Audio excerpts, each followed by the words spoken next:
গণেশ পুজোয় 11 কেজি লাড্ডু তৈরি করে তাক লাগিয়ে দিল ব্যান্ডেলের একটি মিষ্টি দোকান।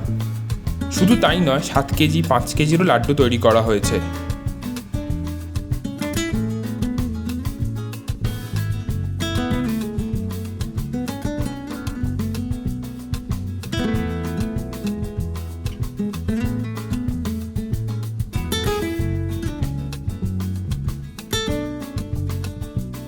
গণেশ পুজো আগামী গত 10 বছরের তুলনায় ধীরে ধীরে আমাদের ওয়েস্ট বেঙ্গলে এই গণেশ চতুর্থী অনেক পরিমাণে বেড়েছে এবং লাড্ডু বিক্রিরও চাহিদা বেড়েছে, বড় বড় লাড্ডুর চাহিদা বেড়েছে। এই কারণে আমরা বড় বড় লাড্ডু তৈরি করছি।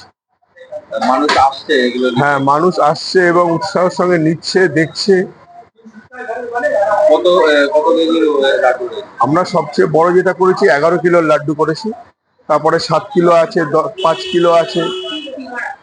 ছোট লাড্ডুও তো রয়েছে? হ্যাঁ, ছোট লাড্ডু তো রয়েছে, 50, 100, 200, 20, 10 সব রকম লাড্ডুই রয়েছে। দাম কেমন আছে? সবচেয়ে বড় যেটা 11 কিলো 3,500, তারপর 7 কিলো আছে 2,000, তারপরে 1,000, এরকম ধরনের লাড্ডু। কি কি দিয়ে বানাচ্ছেন এই লাড্ডু? এই লাড্ডু আমরা মতিচুর লাড্ডু করা হচ্ছে।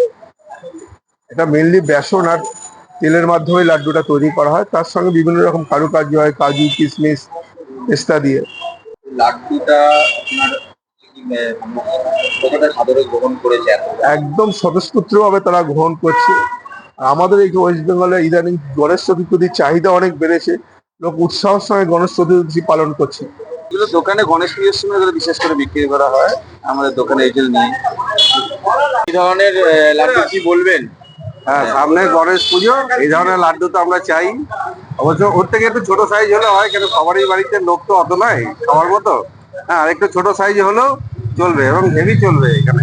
আর এই দোকানের সেল তো এমনিই বেশি আছে।